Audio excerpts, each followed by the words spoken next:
कभी देखा है ऐसा 22 साल में? नहीं।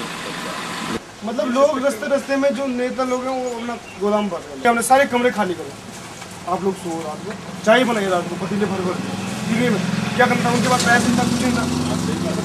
बात जितना हमसे हो सका, जितना हमसे हो सका उतना। जब हम शाम को वहाँ जो है सांस नहीं लिया जा रहा था, बारिश थम नहीं रही थी, घर वाले को निकाल नहीं पाया और उसने मेरे ही सामने वहाँ पर दम तोड़ दिया। उसके बाद लड़के के पास आया, उसके पास आने पर देखा तो लड़के ने भी दम तोड़ दिया। जब मैं उससे आगे गया, कम से कम 500 लाशों को मैंने पार किया और उसके बाद मैं रामबाड़ा आ गया। खाना पीना कुछ नहीं, साफ पानी पुनी कुछ नहीं, गले में जो है थूक भी नहीं जा रहा था नीचे। और वहाँ जंगल में पहले तो ज़्यादा नहीं थे, कम से कम जो है 5000 लोग कम से कम जंगल में उनकी मृत्यु हुई है। सरकार की तरफ से भी जो दाह संस्कार करने वाले गए, उन्होंने केवल जो रास्ते में रामबाड़ा में थे या ऊपर केदारनाथ में थे, उन्होंने केवल उनका दाह संस्कार किया। और जंगल में अभी लाशें पड़ी हुई हैं, वहाँ अभी प्रशासन का कोई भी आदमी नहीं गया वहाँ। मगर टीवी पे तो सब जगह आता है कि सारे दाह संस्कार कर दिए गए हैं। वो झूठ दिखा रहे हैं।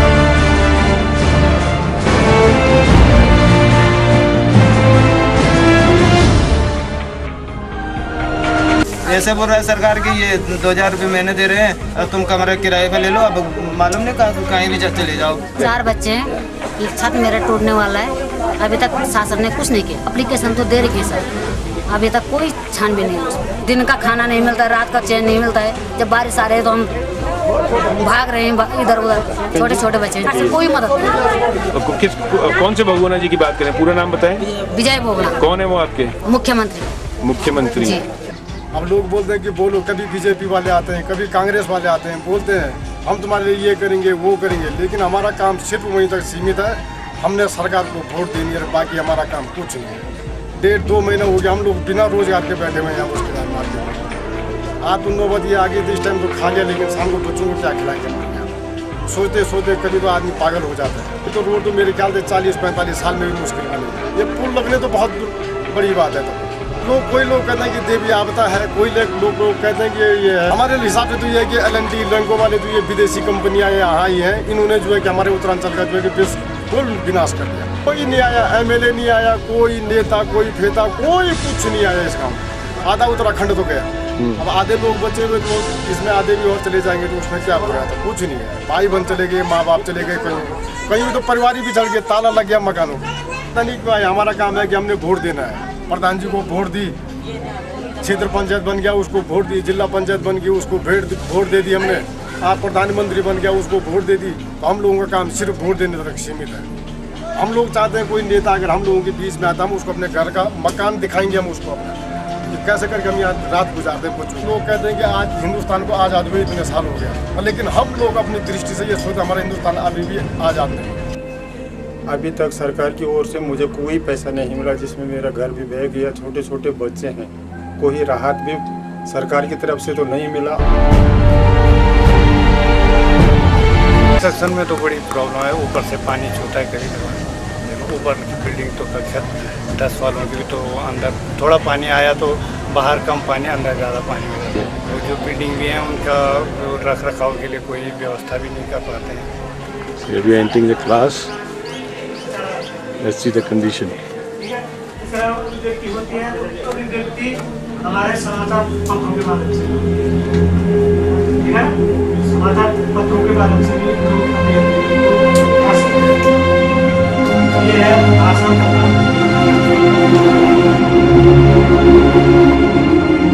This is the midday meal which children are going to eat here.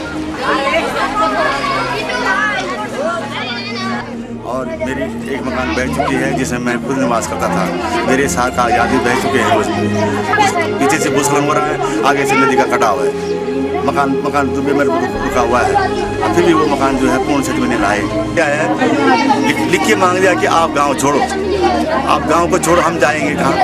2 दिन तक हमारे गाँव वाले तब तक हमारे यहाँ कोई सरकार का सूद लेने वाला नहीं है। अभी तक डीएम हमारे गाँव में नहीं पहुँचा है, हमारा जिला अधिकारी हमारे गाँव में नहीं पहुँचा है। बताएंगे सरकार के साथ मिली हुई है, कर्मचारियों के साथ ये हमको बेवकूफ़ बनाने के चक्कर में है। अभी तो हम लोग राहत के चक्कर में घूम रहे हैं, जगह जगह खाने के चक्कर में। अब वो खाना खाएंगे उसके बाद हम जाएंगे कहाँ, हम रहेंगे कहाँ? हमारा मकान ही नहीं है, हमारा गाँव ही नहीं है। हमारा सारा गाँव 70 परिवारों का गाँव बह चुका है और खुद ले रहे हैं किनकी, होटल वालों की, लॉज वालों की, जो अब दूसरे गांव से बसे हुए बाजारों में बैठे हुए उनकी सुध ले रहे हैं। हम रहेंगे कहाँ? अब हम रहेंगे पर अब आगे हम अपने बच्चों को क्या देखेंगे साहब? हम अपना दुख नहीं पता, हमें रात को काटनी पड़ रही है। हमने अब बच्चों को सुला रहे हैं, अपने आप रात में बैठे जी जाग रहे हैं, कोई सो रहा है तो कोई ड्यूटी दे रहा है। इस प्रकार की अवस्था में फिर बोले तुम यहाँ से भागो, मरेंगे तो यहाँ से भागो। भागो क्यों भागो? तुम हमारा हिसाब किताब क्यों नहीं देते हो? हम यही कह करके नहीं तो आपको कुछ नहीं मिलेगा, जाओ। किसी को दिया किसी को नहीं। देखो साहब, हमारा जो विधायक तक भी बोलते हैं आसार रानी रावत, वो आए हमारे घर में 16 दिन बाद, जबकि वो हमारे घर के निकटतम है। हमारी नहीं 8 किलोमीटर दूर में उनका घर है अगस्त में। वो हमारी सुध लेने के लिए 16वें दिन पहुँचे, 16 दिन पहुँचे। गवर्नमेंट की तरफ से वास्तव में यहाँ पर जो है सिर्फ लोग हेलीकॉप्टर में आए हैं और हेलीकॉप्टर के द्वारा ही उन्होंने जांच की है। जैसे केदारनाथ जो मुख्य क्षेत्र है वहाँ पर गए, बाकी जो इधर साइड के जो क्षेत्र है जैसे चंद्रपुरी है, इधर आपका जो है सेमी गांव है, गिरी है, कुंड है, काकड़ा है, इन क्षेत्रों पर इन लोगों ने उतर करके कुछ नहीं देखा। क्यों? आपके तो मोदी जी आए थे, बोले 15,000 आदमी लेके चले गए हमें 2 घंटे में। ऐसा सच है क्या? ऐसा कोई सच नहीं है। मोदी जी को हमने यहाँ देखा भी नहीं, उनका नाम भी नहीं। Jammu village down, destruction. This is a river. It's went crazy. Pull down everything. We'll try and go down more. It will take us 3 more hours.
है।